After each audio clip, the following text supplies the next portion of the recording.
today? That's what I just answered. I think you're wrong. I think it's an economics joke, so. You know what? Fuck you. And apparently your mama was a pig? Goat man? Your daddy fucked a pig? And here you are? Like, is that...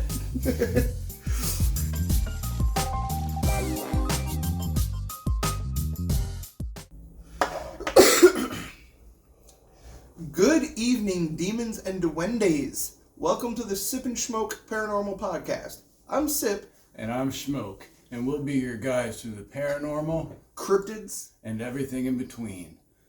So what you got for me today, Sip? All right. One sip, singular sip. Singular sip. Sip, single. Uno sip. Yes, uno sip. So, does the name Ronald Defeo Jr. mean anything to you? Nothing. Nothing. All right. George Lutz? Nothing. No. All right. Yeah, good. So, today we're going to be talking about the Amityville Horror House. Did you guys see that coming? How many of you guys knew those names? Or am I just the lonely jackass? I think you're the one. I mean, those are, especially in this circle, you know, Defeo is a pretty... It's a pretty popular recognizable story. name. Yeah, there have been a few movies. You know, Ryan Reynolds was in a remake. I've seen that one. Right. I haven't seen the, I guess the original? Yeah, the original was actually James Brolin and Margot Kidder. So James Brolin was a pretty big name back then. Two more names that mean absolutely nothing to me. Those were the actors, for the record. Oh, okay. James Brolin is actually related to Josh Brolin, who is Cable. Okay. And Thanos. Yeah. So, the movies were pretty good. You know, they were inspired by a book of the same name, The Amityville Horror. Okay. And the history of the house is pretty much just as long and complicated as the movies. Okay, so it all starts off, we're going to go back to September 26, 1951. Oh, wow. When Ronald Joseph Defeo Jr. was born to parents Ronald Defeo Sr. and Louise Defeo. Okay. Ronald Sr. and Louise, they were, they were pretty well off. They had a decent mechanic business, like a family business, in auto mechanics and stuff. So they made a pretty good living. Okay. Their own business. Yeah. Okay. That's pretty impressive in 1950. Yeah. Okay, Yeah, so definitely. You're definitely well off. But that being said, Ronald Jr.'s upbringing wasn't the best. So he was the oldest of 5 children. Okay. So it was Ronald Defeo Jr., and then it was... Can I just, for a second? Mm-hmm. 5 children is way too many children. Oh, 100%. You will get no arguments no from offense me. to anybody. Just 5 kids is excessive, and that's light for families back then. Oh yeah. You know, you're talking about like 14 fucking brothers and sisters. Right. And shit. I have a friend who, you know, she just had her 6th or 7th, I can't quite remember which, and like she still wants more. Jeez. Right. Like, girl, like calm down, you know? So it was Ronald Jr. was the oldest. And then there was his sister Dawn, who was 18 at the time of these events. Okay. He was 23, I'm sorry, when all this happened. Okay. So it was Ronald Jr. at 23. There was Dawn at 18, Allison at 13, and his brothers Mark, 12, and John Matthew, 9. So those were the 4 siblings. John Matthew. First name, John Matthew. Well, for some reason he was, in my research, everywhere I saw him mentioned, it was his first and middle name for whatever reason. All the rest of the kids here, Dawn, Allison, Mark, John Matthew. Hey, JM, get in here. And Ronald Joseph Defeo Jr., his nickname was Butch for whatever reason. He went by Butch a lot. Nothing off about that at all. No. All right. So the house in question, the address was 112 Ocean Avenue. I have a request. Okay. Can you in your story refer to him as Butch going forward? Sure. Awesome. It's a lot shorter than Ronald Joseph Defeo Jr. Plus, it'll tickle my fancy. Okay. I love to tickle you. Just my fantasy. No comment. So the house in question was 112 Ocean Avenue. It was in Amityville in Long Island, New York. Okay. Really? Yeah. Damn. I always, I guess, in my mind, I always kind of felt like this story was like a southern story, like Kentucky or Georgia or some shit like that. No, Amityville is in Long Island, New York. Okay. So, take that for what you will. So on November 13th, 1974, at about 6:30 p.m., Butch ran into a local bar called Henry's Bar, said, and I quote, "You gotta help me. I think my mother and father are shot." Just ran into the bar in a panic, screaming. But he was very, like, clean and, like, put together for, like, he didn't look as disheveled as you might think. You know, like, if you just walked into your house and saw your mother and father, like, murdered, I don't think you would be... Was it like a monotone? Like, help. Oh, no. My parents have been shot. No, he was pretty emphatic about it. Okay. But he was, like, you know, very freshly showered and, like, just very clean for, like... I don't know. If I saw my parents murdered, my first instinct wouldn't be, let me hop in the shower real quick. Well, maybe he was in the shower, he got out, they got dressed, came down, found out they were dead, ran off to the bar. Oh, I mean... In which case, you know, you're not like, oh my god, my parents are dead. Well, so his story is that he had come home from work to find his parents dead. And then got in the shower. This is important. Regardless of how you look at it, the timeline does not add up. Okay. Like, no matter what, like, his timeline is all skewed. And he actually worked at the family business. Okay. So one would think that, you know, there wouldn't be much... I mean, there's just so many discrepancies with what he said. You know, inconsistencies. So, you know, runs into Henry's bar. You know, you got to help me. I think my mother and father were shot. Okay. So a couple of the people from the bar went back to the house with him. Ocean Avenue was actually very close to the bar. And I don't know why. Like, I know it was.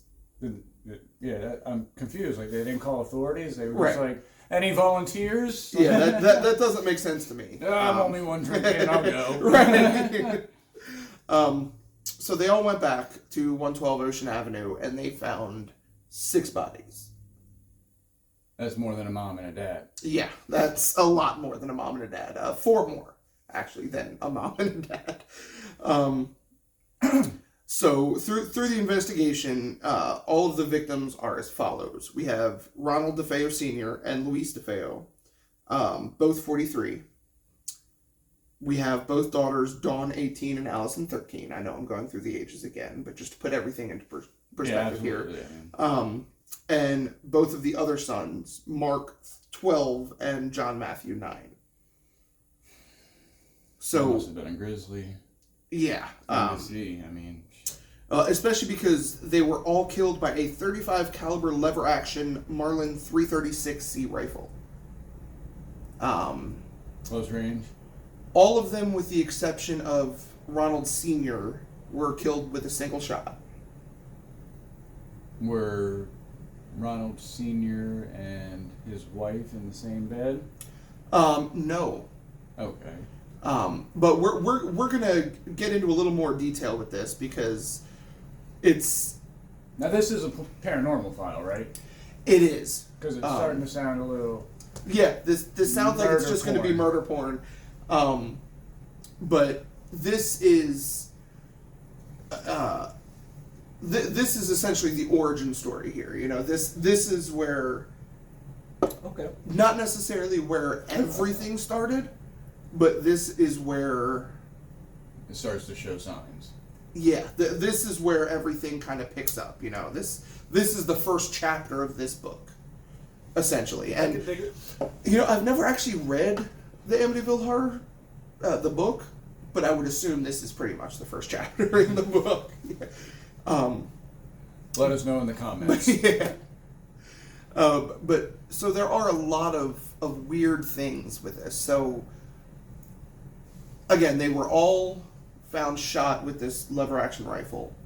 And nobody woke up? That's the thing. The rifle was not fitted with any sort of suppressor. They autopsied every victim. None of them had any signs of any sort of drugging, any sort of binding. There's no reason that they all essentially just laid there and allowed themselves to be killed. Right.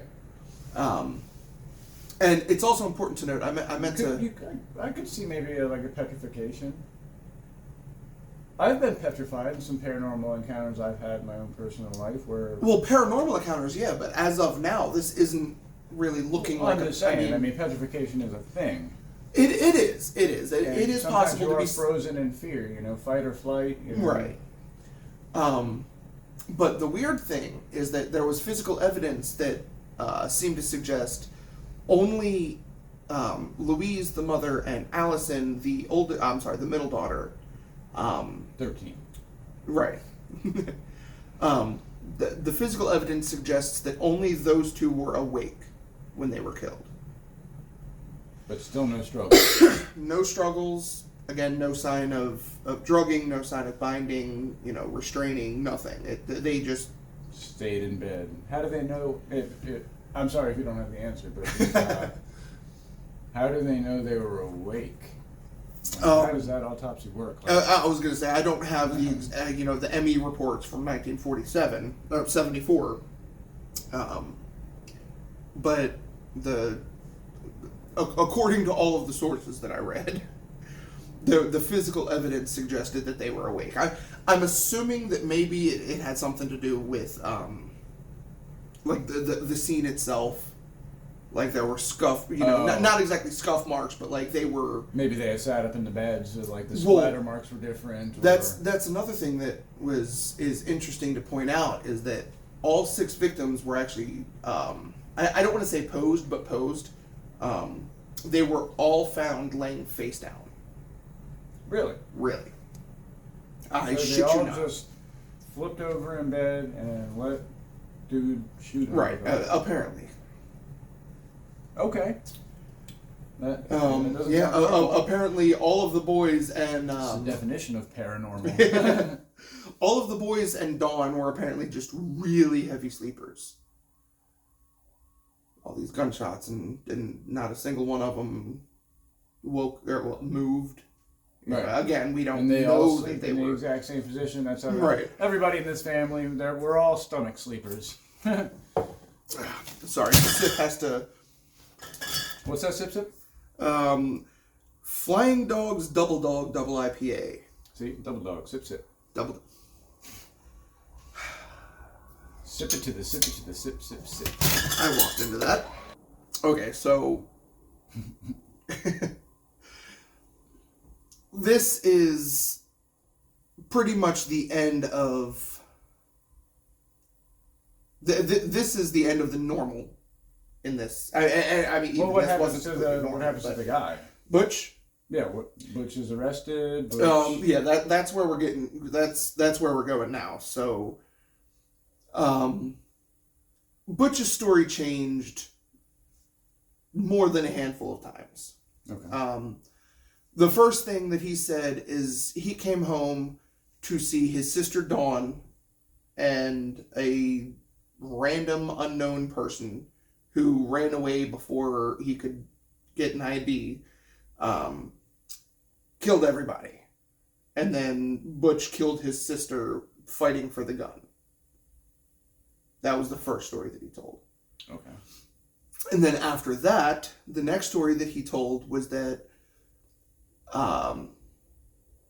so Ronald DeFeo Sr., he was on the abusive side.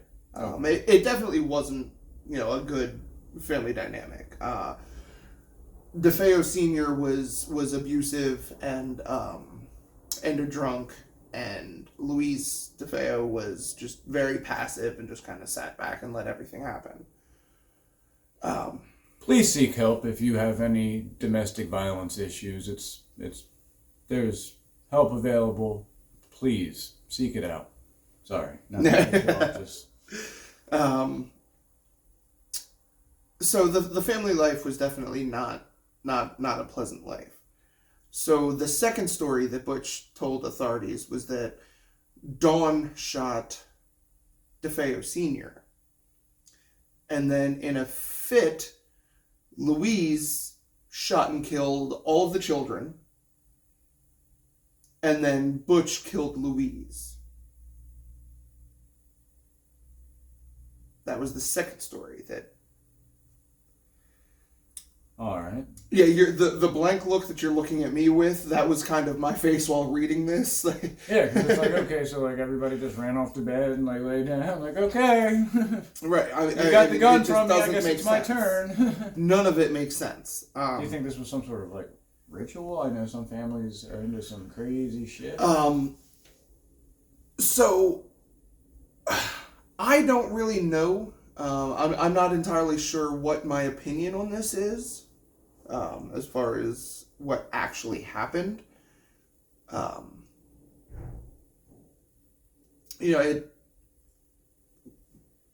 The stone cold facts. Okay, 6 people were murdered. The murders were odd. Yeah, just the way the bodies were placed, how nobody fought back or attempted to flee. There was... Now, were they placed before being shot or after they were shot? Now, see, that's something I don't know. I didn't...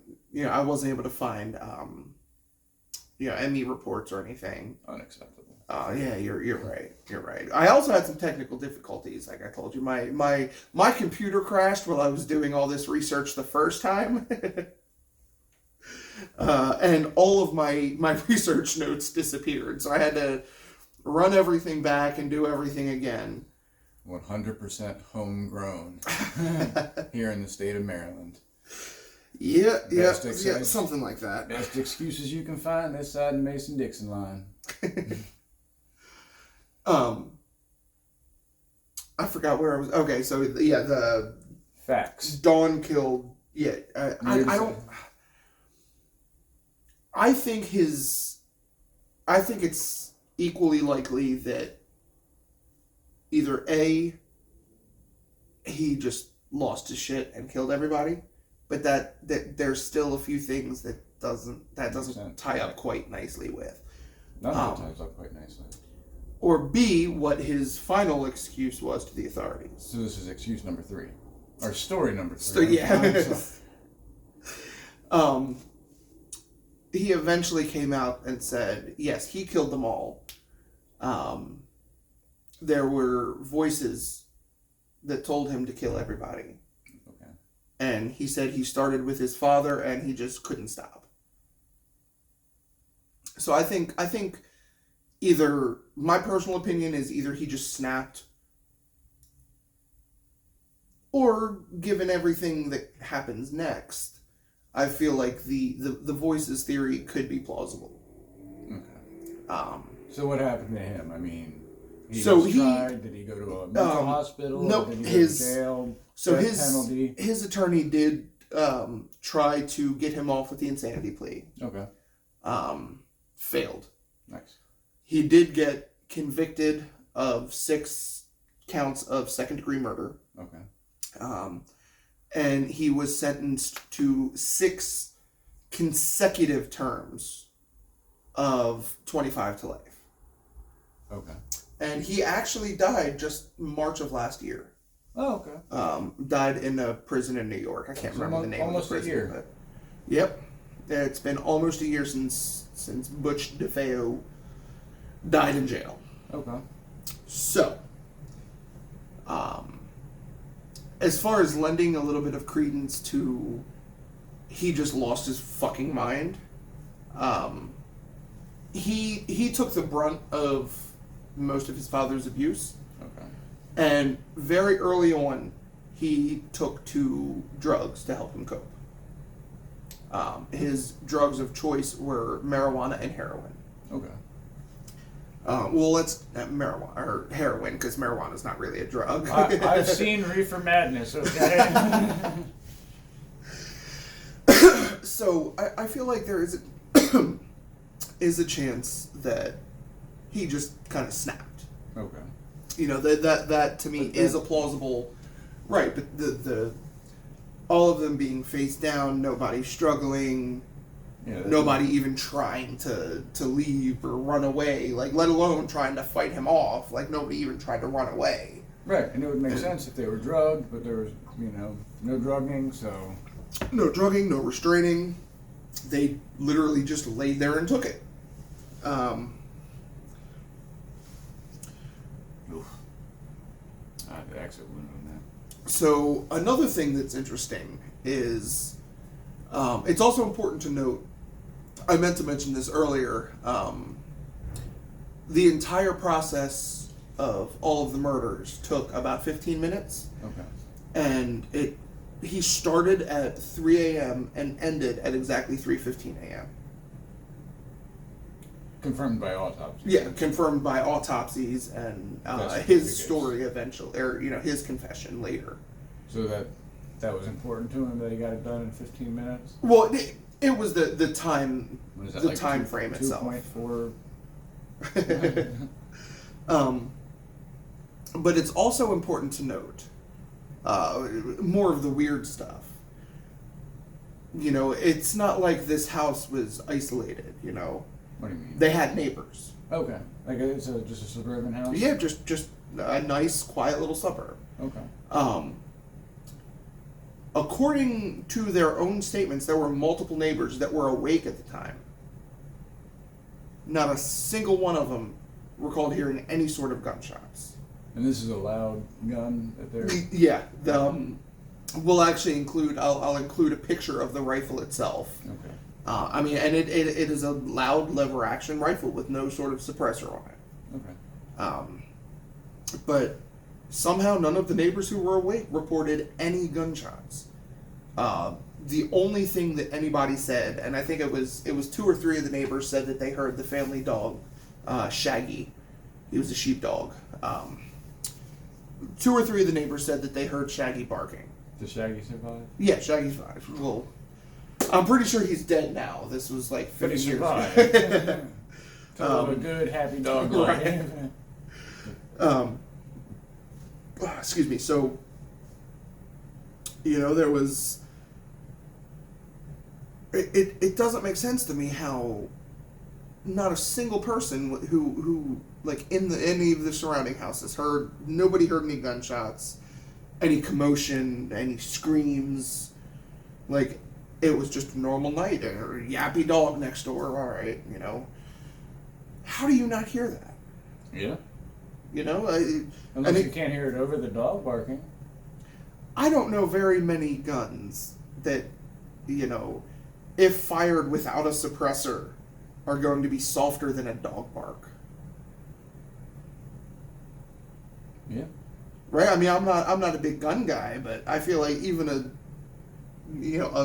little pistol would be louder than a dog bark.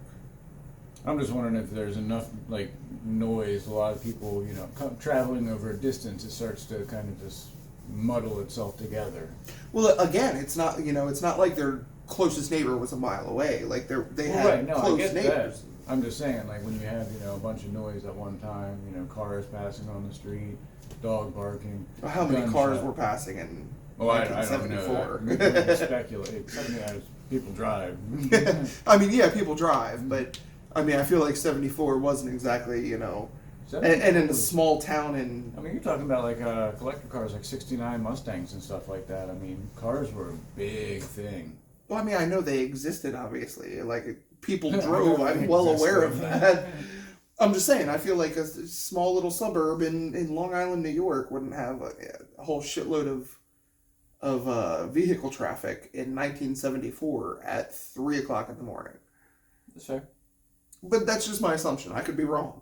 Do any of you guys live in the area, grew up in the area? Do we know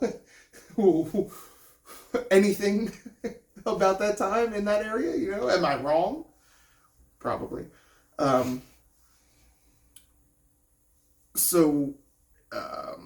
here we have, the evidence that Louise and Allison were both awake, and that just trips me out.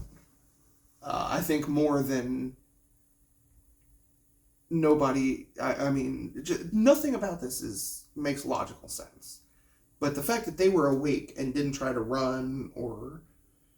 And again, I get being scared. You know, I get being terrified and petrified and frozen in place. But why would you run if it's your older brother, you know, coming to tell you everything's okay, you know, go back to bed, and you... Well, I mean, there's no evidence that happened. Well, there's no evidence that it didn't happen either, right? I mean, for some reason, these children... You know what, maybe that's how everybody stayed asleep. Maybe it was a magical gun that made no noise whatsoever. And that's why nobody heard any gunshots, nobody woke up. Okay, like, seriously. And that is sarcasm, for the record. I don't think it was a magical fucking gun. Whatever, fairy boy. If you were a kid and you heard something, you know, in the house, a loud noise, right? You don't necessarily, I don't know how familiar all the kids were with guns back in those days or whatever. And your older brother, who you trust and love, comes in and says, hey, everything's okay, you know, go back to bed.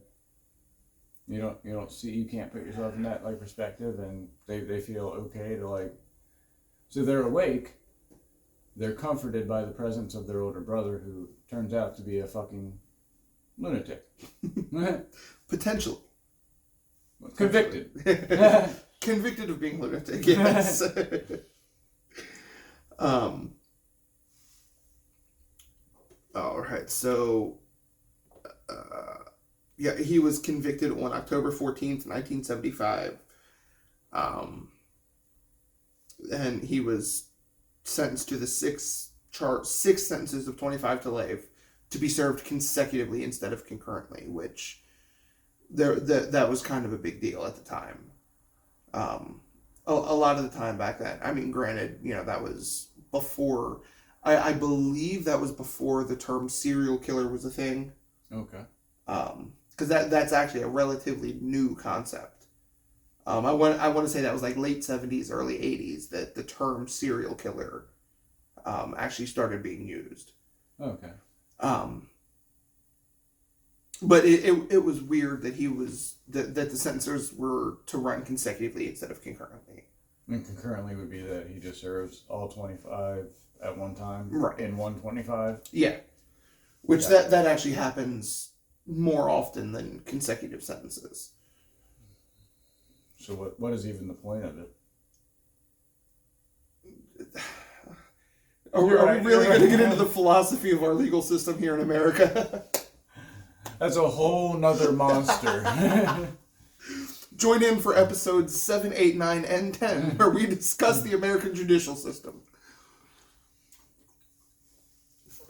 All right. So, that is the end of Defeo's story. Okay. Enter the Lutz family. Okay. So, we have... Now, which family is the movies based on? So, the movies are...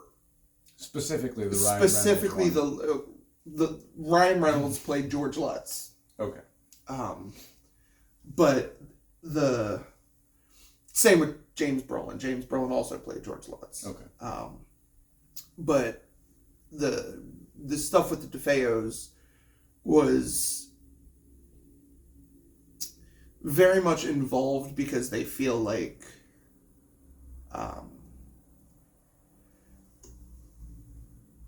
all of the events that the Lutzes went through in the house, which the Lutzes are the ones that really came with the more paranormal events. Okay. It is said it gets more paranormal than staying in bed while you're getting... Right, and potentially voices telling him to do it. Right. And potentially spirits holding you there. Right. So... It is very, very commonly thought that what happened with the Defeos kind of fed all of the already negative energy in the house. Do we know how the negative energy started? I wasn't able to find it. Okay. This is the first time the house rears its ugly head. For the most part, the first potential instance of anything paranormal was Ronald DeFeo. Were the DeFeos the first owners of the house? No, the house was built in 1907. Either 1907 or 1917. I know it ended with a 7. Fair enough. It could have even been 27. But it wasn't 37. I know that much for a fact. Definitely not 37. Got it. So the Lutzes moved into the house. They actually ended up buying the house for $80,000, which was well below market value. You got receipts. Yeah. And one of the interesting things that they feel, could have even further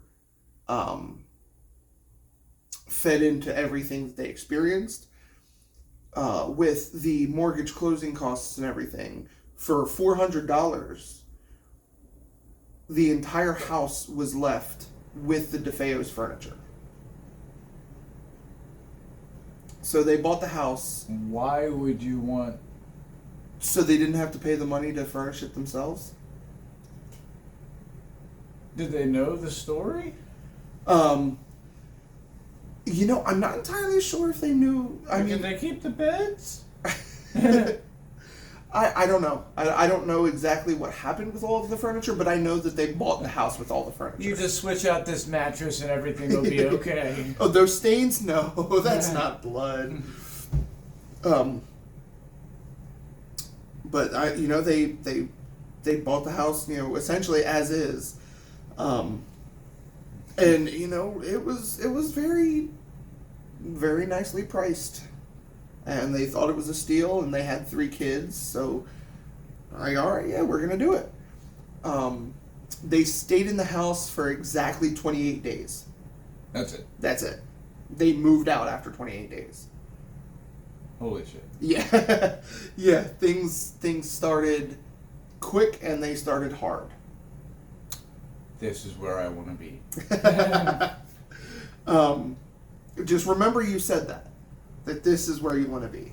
Okay? Just remember that. Push it to the limit. So here it's a little difficult to find the true story versus all of the stuff that was put in the book and the movies. Okay. In the movies there was, everything was a lot, like, super exaggerated. Okay, like there was a scene in the original where George Lutz fell through a staircase into this, like, pool of black goo that had somehow sprung up in the basement. All the Lutzes, even the children, said that obviously that never happened. Did he become Venom? No, he didn't. He did not form a symbiotic relationship with an alien. Sorry. And there was another big scene in the original movie where the priest, was attacked by swarms of flies. And that didn't happen either. So that's one of those things where they pulled from the real, but severely exaggerated. All right. So there were 2 rooms in the house that the Lutz said that, this was the dead of winter. Well, okay, not the dead. How many bedroom house is this? 5 bedroom. Okay. It's a big house. 2 out of 5 rooms. Right. Well, that's not counting, like living rooms. So, I'm. Okay. But so there were 2 rooms within the house that did get had swarms of flies. And this is even in the middle of winter, it's, a few flies here and there is one thing, but there was actually an interview with the real George and Kathy Lutz. Okay. And she said that it was so bad that, she walked into one of the rooms one day and there was, 100 flies in the room. And she said she killed them all. She spent the time and went around and just killed all these flies. Everybody loves kung fu. Right. Like the double fist in the fly swatters, And she said that she left the room with all these fly corpses on the ground. Okay. And she came back a couple of hours later and she said that the fly corpses were no longer on the ground, and there were now even more flies in the room than the 100 that there were previously. And obviously she didn't count 1 fly, 2 fly, 3 fly, but Now, is it possible that she, I mean, we assume it's just fly swatter, raid probably wasn't a thing back then. She wasn't, right? I'm just wondering, because you can knock the fly out, you smack him against the wall. Right. I don't know the logistics. I wasn't there. Why not? I'm not quite that old. I'm getting older, but I wouldn't be born for another 20 years after this happened. But so that's in reality there were just a couple of rooms that were swarmed with flies, which is a weird thing in and of itself. Right, And then in the movie, the priest was attacked by the flies. There was a priest. We'll get into that. I was gonna say, so why don't you tell us what actually did happen? So there was actually an interview with the priest. Okay. But he was very adamant that his identity be kept a secret. Fine. That didn't last. He was Father Ralph. Father Ralph Pecoraro. Identity theft is not a joke. No, but this priest might be.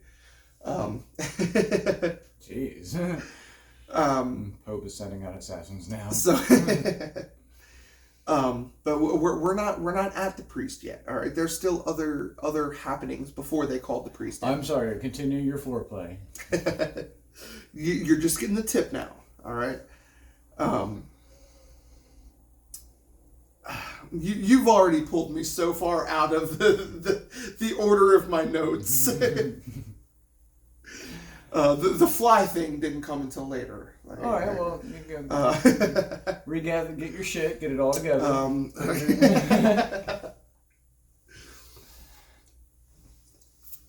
So, one of the things that actually caused them to call the priest is that almost every single night, George Lutz would wake up at exactly 3:15 in the morning, which is the time that Defeo Jr. killed the last member of his family. They did know about, or is this a correlation we make later? This is a correlation that was made later. Okay. That George would wake up every morning 3:15, almost every morning. So waking up 3:15 every morning was cause to call a priest without that correlation. Well, okay. It was 3:15. This is fucking weird, man. I need the Lord. Well, 3 a.m. is considered the witching hour. Right. He may have known that, and he may have thought that was weird. But it wasn't just that he woke up. It's that he woke up at 3:15 and was compelled to go out into the boathouse. Okay. There wasn't really any reason for him to be in the boathouse that early. And it's not like he was going out there to do anything. He would wake up at 3:15 and, oh shit, I gotta go to the boathouse. And then he would get to the boathouse. What the fuck am I doing out in the boathouse? Okay. And it was just very weird. What a wonderful house. And then, it is a beautiful house. I'll throw in some pictures of the house. It's still standing? It is. Can we go? We can. The current owner. Well, okay, no. 10,000 likes and we go to the house. Bam. Live, in person. It was actually the owners after. Please, I want to go. It was the owners after the Lutzes. The Comarto family. Okay. Comarto. Yes. Well, I'll wait. I'll get into them in a second because there's some more stuff. George, you on track again? So, George was waking up, going out into the boathouse. Here's where I was originally going to talk about the flies in mid-December. It was very important to know that he went to the boathouse before the flies started. George and Kathy both said that one of the most frequent things that would happen is they would see what they referred to as a demon. And this demon had half of its head blown out. So it seems likely that it wasn't actually a demon, but the spirit of one of the Defeos that got splattered. Jesus Christ. I'm sorry, was that not No. delicate enough? Stop now. Oh boy. Splattered. That was one of the kids that got splattered. Mm-hmm. Well, there's actually a picture that I will definitely be uploading with this video that it was actually taken by Ed and Lorraine Warren's crew. Because we're gonna put the video up or the photo up now. If you're sensitive to crazy graphic images, I assume it's a crazy graphic image. If you don't want to see this shit, it's a little spooktacular. You got 5 seconds. 5, 4, 3, 2, 1. Images up. It's safe to look again. The boy bird's got you. But the picture was taken by Ed and Lorraine Warren's crew, because the Warrens did go and investigate this house. Okay. Which that I'm actually not touching on in this episode. Okay, why not? Because number one, it's a lot. Number two, I want to do kind of like an Ed and Lorraine Warren miniseries. I feel like they've done enough shit that they deserve. I mean, I feel like they're so influential in this world. Like the world of the supernatural, that they kind of deserve more attention than just movies. Yes, they deserve to have their accolades shouted from the mountaintops. For our 130 subscribers, we're gonna. Oh shit! All right, 20,000 likes. We will do an entire series on Ed and Lorraine Warren. Oh, we're gonna do that anyway. But yeah, so the picture, it was taken at the top of a set of stairs in the house, and in the picture, even though according to the people there at the time, nobody was up on that floor, and there was also no children in the house at all. You can see the clear face of a little boy with glowing white eyes, kind of peeking over. He's like. When you say glow, we're not talking about just like regular eye shine. I don't think it looks like regular eye shine personally. Okay. I think they look, for lack of better phrasing, supernatural. Okay. I don't think they look like human eyes. You've been around for a while. You've been, so I trust your judgment. But he's kind of peeking out of a doorway, and he's looking like just over top of the railing on the staircase. And we get to see this photo too, right? Yeah. That's the picture that you warned them about. Oh, okay. Yeah. Oh, I thought you were going to show a murder or some shit. No, that's why I said it's kind of spectacular. Oh. It's not a gruesome picture. I'm so sorry, guys. Yeah, it's not a gruesome picture. It's just a little scary to some of our more sensitive viewers. Little kids are scary as shit. You ain't lying. But if you look at a side-by-side picture of that boy and John Matthew, okay, they look very similar. And John Matthew was the eight-year-old. I think you said 9. 9. Right? Yeah. Sorry, John Matthew was the 9-year-old the 9-year-old Defeo boy who died. Okay, so two little white boys both look the same. The faces do look similar. Okay. Like if you look at them side by side, and granted these are cameras in like the 70s, so the quality isn't the best, but I mean they look similar enough that you'll raise an eyebrow. Okay. It's like, oh shit, maybe. Now, granted, this little boy's head wasn't splattered.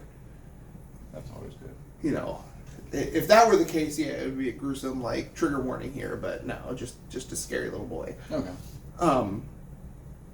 And then so the pretty much the last straw for the Lutz family before they called in the priest, their daughter Missy. So real quick, just to establish a quick timeline. Mm-hmm. step one, they moved in. Step two, homeboy started going out to the fucking boat shed at 3:15 every fucking morning. No idea why. Sleepwalking. No, he actually woke up. He was awake and just compelled. So right. He was conscious. He woke up, said, "Oh shit, it's 3:15. I have to go to the boathouse. Why do I have to go to the boathouse?" That's But he still went to the boathouse, and then he realized, I don't know why I need to be at the boathouse. Essentially. That's why I thought maybe there was some sort of like unconscious going there, and then realizing, oh shit, like you snap out of it, and you're like, I'm in the boathouse. Why the fuck am I in the boathouse? Yeah, I mean, so as far as everything I was reading, there's no like, they never called it sleepwalking. Okay. Like they always said that he woke up at 3:15 and always felt compelled to go to the boathouse. Gotcha. There was never really any compounding as far as why, that he never claimed that he did anything, like it wasn't part of a routine. He just felt compelled at 3:15 every morning to go out to the boathouse. Okay. So after the boathouse, then you have flies. Fly swarms in mid-December. Okay. In 2 rooms of the house. Okay, now we're here. Yeah. Okay. Well, no. So after the flies, it was the demon with the splattered head. Okay, then they started seeing. Right. Then they started seeing some shit. The Defeos. Defeos. Well, again, they referred to it as a demon. Did they say versus why? A spirit? Was there like a description given, and they were like, yeah, half the head blown out, and a horn on the other side? Right. I think they were just kind of just fucking scared, and I guess in their heads it was, it's a demon, but there was no like reasoning. Any behavioral, like No, they said they growled just at me, hissed at me. No, nothing specific as far as why they said demon. So, in your professional opinion, would you think it's a demon, or do you think it's just, a ghost of one of the victims stamped there, essentially? I'm torn. Okay. I think there's enough. Or do you think it's a demon imitating? I think that's a very big possibility. Because, I mean, negative energy is so easy for spirits to feed off of. Especially, I'm not saying why would a demon feed? I'm saying why would the demon need to feed in that facet? Like, you can scare the shit out of people without having to involve a previous family that Well, of course you can. But where's the fun in that? Well, I feel like it would garner more fear if it was. Why not be a family member with their head blown off? That would be creepier than the family that lived there before. A kid that you probably never seen because it's a goddamn autopsy report. Yeah, I don't know. I feel like that could go a lot of different ways as far as what it was.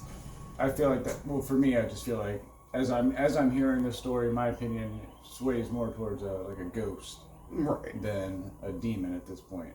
And I mean that aspect of what they're seeing. I'm not saying there's not a demon here, obviously, right, compelling people to freaking murder their family. Right. I mean, I feel like that's very, very possible that this is the spirit of one of the Defeos that was their life was ripped away from them in this house, and having trouble crossing over. As we all know, if you're watching this channel, there's a good chance that you know at least a little bit about the supernatural world. When a living soul is pulled like that, the violent death, that's just a breeding ground for spiritual activity, right, essentially.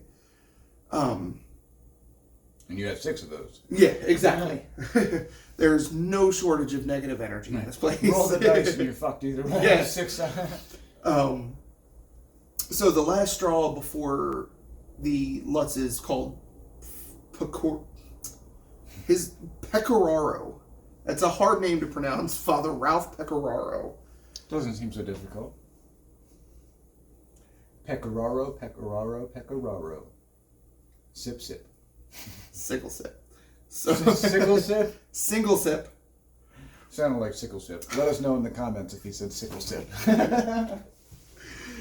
So, their last straw, they were fine. George and Kathy Lutz, they didn't love it, obviously, but they were fine with the stuff just happening to them. They were fine with flies in the house. it was tolerable when things were only happening to them. But then the daughter, Missy, said that she had a new imaginary friend who was a red-eyed pig named Jody.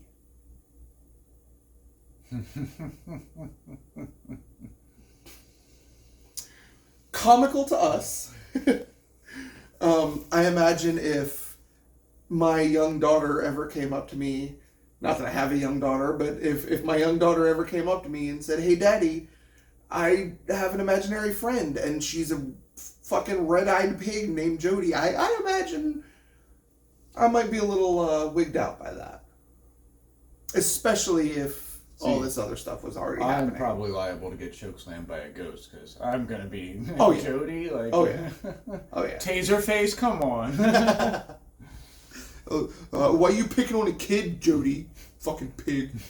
Who named you? Your mama named you funny. And apparently your mama was a pig? Goat man? Your daddy fucked a pig? And here you are? Like, is that...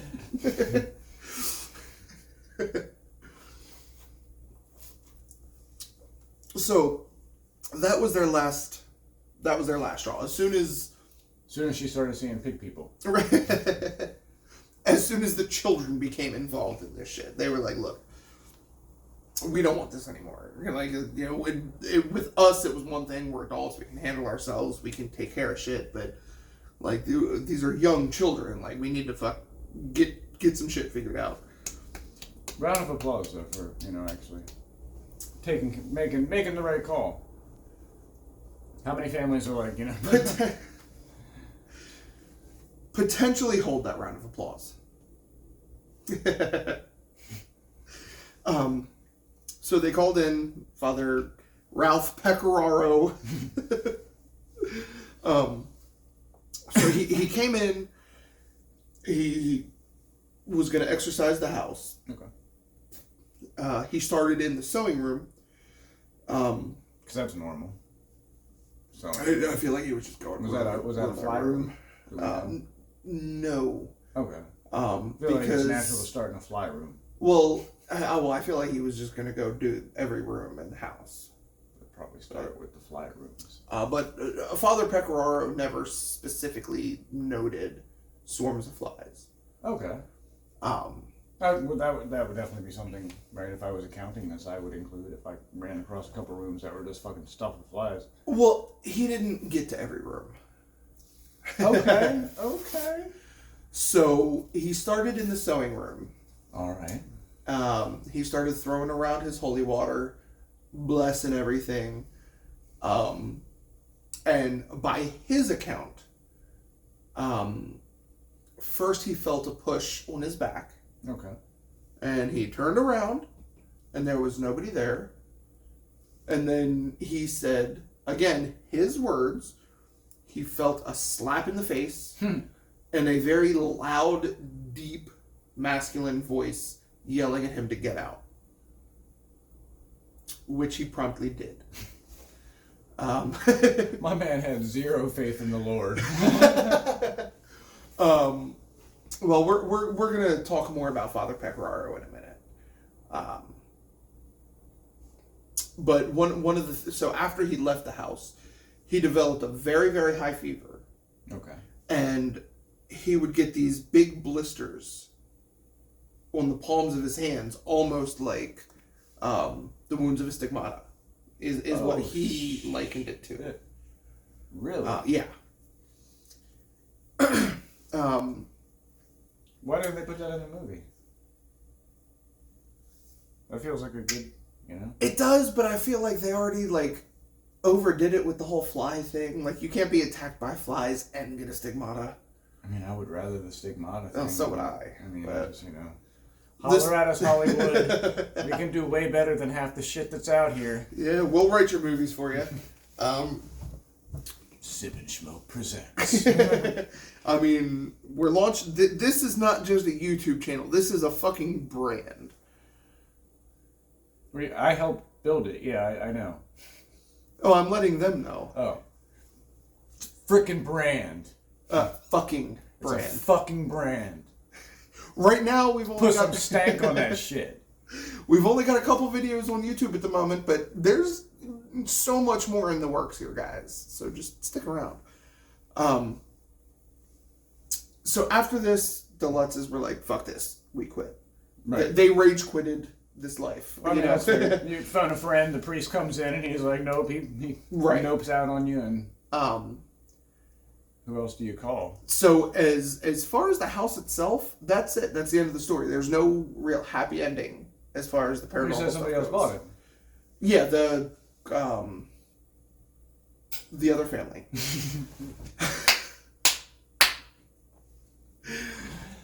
So the other family doesn't have any sightings? No.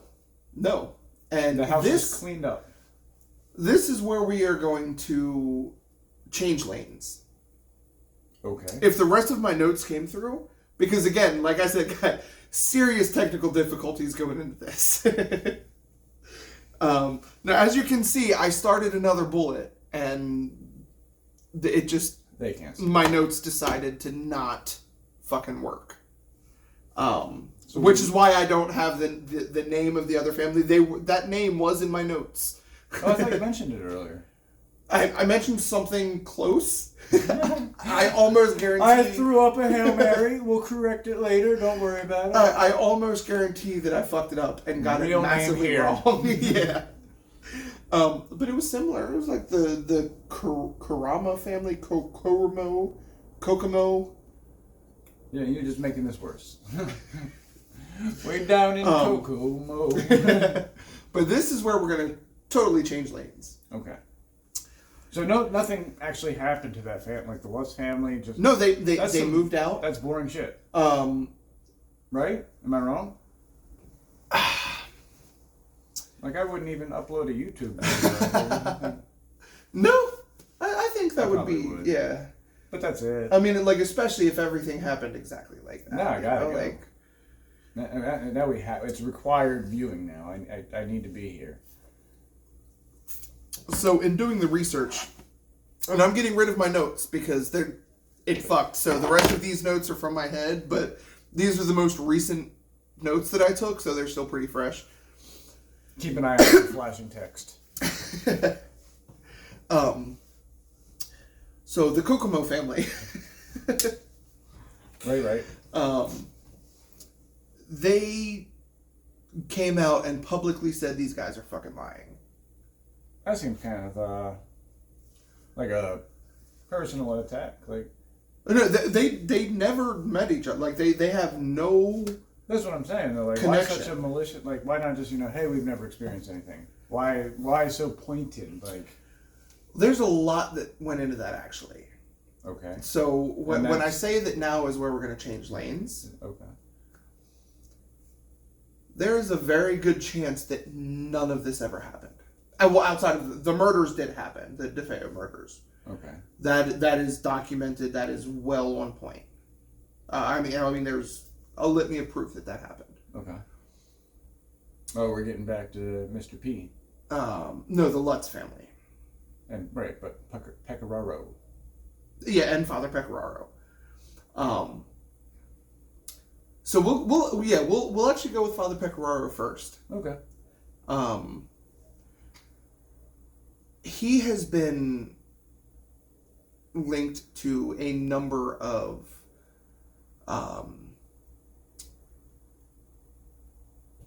essentially church fuck-ups. To the point where he was actually relieved of all religious duties, which is the religious equivalent of a lawyer getting disbarred. Okay. Now, obviously, this happened after the events of Yeah. this story. So is it possible that he was just so psychologically damaged after this that Well, no, because it was never the same? There were. It was essentially linked to his entire religious career as a religious. Okay, official. so he was a piece of shit before this, right? And then he was a piece of shit after this. Correct. So, just a full-on piece of shit. Right. And to date, George Lutz has been in 14 lawsuits. And the majority of his lawsuits were to protect his own assets. From who? Essentially, people being like, look, none of this shit happened, man. Like, people constantly attacked his, like, there were... Why does he care? With him going through... And how does that affect his The assets? Lutz family had a big hand in the movie and the book. The movies and the books. They got a lot of money out of it. Right. All that money came from all of this being sold as, this is our life story. This is what fucking happened to us. Mm-hmm. All of the evidence points to the opposite. Well, you can't really say it's your life story if you only lived there for the month of February. Well, this is true. But there's essentially no evidence that anything supernatural ever happened in that house. Besides the first thing with the rifle. Right. The Defeo murders. That's peculiar. Peculiar at its lowest. Like, I do agree that there is a high chance, but I feel like the Lutzes did know about all that and used that to essentially make it quick dime. So why did they stay there? Because I'm sure it was a lucrative, like, they could have turned it into a tourist attraction. Like, the money would obviously probably be there. Well, I feel like it lended credence, them getting out of there so quick. Well, okay, no. I'm sorry. Yeah, sure, leave quick, but keep the title. I'm sorry. I kind of was a little too judgmental. There were little things that happened, but nothing like what happened in the movies. Well, right. The books. Well, I mean, I mean, nothing as you're far calling as the Lutzes a liars. So even one of the Lutz's children, Christopher Lutz, he's done many interviews. He is also one of the people who has a lawsuit with his father over the events of everything. The son is suing. Yes. Is it just because he wants, like, dad's not sharing the money? And he feels like, it's his childhood too, so he's entitled to some I don't have an money? exact answer for that. Well, I mean, I feel like it's a pretty important establishing, like, factor, like whether or not it's about, royalties essentially, or if it's about the credibility of the story. Is he suing over, like, a defamation, or is he suing because he wants his piece of the pie and dad's saying, I spent it? You don't know. I don't. Fair enough. I don't. Again, I had a lot of technical difficulties with this. I'm doing the best I can. Okay. Is there anything I can do to help? But Christopher he's been interviewed more than once. In fact, the only member of the Lutz family who has never done an interview after the fact is Missy, the girl who had Jody, the imaginary red-eyed pig friend. She's the only one who has never come out and publicly spoken about anything. But Christopher has been interviewed a few times, and he has said that while, yes, there were some weird things that were going on, and yes, there were a few times where he did feel scared in the house, he said that essentially everything is bullshit. The entire story, essentially. Wow. He said it's... In his mind, it was... Granted, he's an adult now, looking at things... And, that is how time works. But he said it was really no different than your run-of-the-mill haunted house. So he says it was haunted. Yeah, but it wasn't... We're just talking like, glasses sliding off countertops. Right, little poltergeist activity, fucking... Not words on refrigerators saying, right. Right, exactly. So... Disappointing. Yeah, I thought so too, and I actually didn't know that until so you doing came here this to research. break my heart. I did, but we here at Sip and Shmoke are dedicated to the truth. Like, I would have loved to have left this story at, yeah, dude, that house was haunted as shit. There's demons. There's fucking... And then a big fire demon came and just consumed the house in hellfire. Right, and the second you step foot in that house, you have the uncontrollable urge to murder your entire family. I would have loved to have ended it with that. but I would be doing them a disservice. That's fair. All 100 and what are we up to? 127? Over 130. Oh, over 130 now? Mm-hmm. Yeah. High five. But I felt like we owed it to the people to come out with the truth, even when the truth is disappointing. So the truth is, it doesn't look like there was that much of a story with this house. It looks like there was one event that had questionable details and a potential tie to the paranormal. Because I'm still hesitant to say that the Defeo murders were definitively paranormal. They were weird as fuck, for sure. Well, you got to consider not only, so you have that with the Defeos, but then you also have the Lutz kid saying that, yeah, sure, it wasn't, full-blown, Hollywood haunted, but there was something there. Yeah. So, I mean, that's two families, two reports of something, whether or not it's big or small, smashing walls and, Well, again, I'm not saying that there's no haunting at all. I'm just saying it's kind of a more disappointing ending than if we would have ended with, Demon Pig or Red-Eyed Pig. So in the movie, when you go out to the boat shed, wasn't he always compelled to, grab the axe? And murder his family? And yeah, the movie showed the George Lutz as turning homicidal, just like Ronald Defeo did. Gotcha. Kind of almost like Shining-esque. Yeah. Like the joke that I made about, as soon as you step foot, you want to murder your family. That was a pointed joke. I just assumed that they were smart enough to get that. Thank you. You're welcome. Just not me. Shmoke. But yeah, so the movie did portray it that way, that almost like a Horcrux in the Harry Potter world. Like, the longer he is on the property, the more and more it is driving him to want to kill his family. When in reality there was... And that's obviously how Horcruxes work. Yeah. Oh, I mean, you're not a Harry Potter guy. I'm sure some of them are. But regardless, the longer he stayed there, the more he was driven to kill his family, which in reality, there was no inclination of that. It was just a smooth money-making maneuver by, what was his previous work? What did Mr. Lutz do?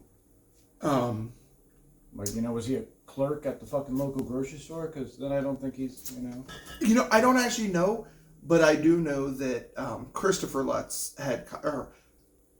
actually, I think... So, all three of the children in the Lutz family were actually Kathy's from her previous marriage. And so even though George did adopt the three of them, I believe the bad blood between Christopher and George is so bad that Christopher went back to his original last name. Oh, damn. Which was Quarantino. But he did say in the... Because I watched one of the interviews with Christopher. And he did say that, he didn't go into specifics about what George did for a living, but he did say that, they could easily afford that house. They weren't hurting for money. But that being said, human nature, greed plays a part. And if there's a way to make quick money, so I don't know many people who would turn down that opportunity. Well, I guess that's the thing too, is because it got bought at an affordable price and stuff like that, below market average. Yeah. Well, okay. Did they flip it, or did the story just add to the unviability? That's what I'm... But, so, part of the problem there also... Gotta find the right beer. Fat Tire, nice amber lager.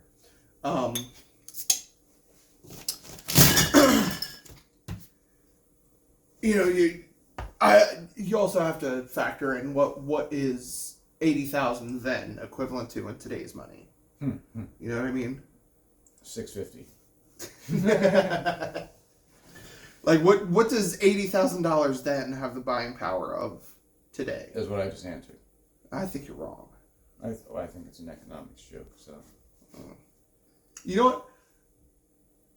Fuck you. So, just looked it up, and actually $80,000 in 1975 is the equivalent of $418,063.94 today. So, apparently the Lutzes were pretty well off already, you know? Yeah, that sounds like it. I mean, granted, they didn't, buy the house outright all up front, but Right. that's still, I couldn't afford a $418,000 house. No.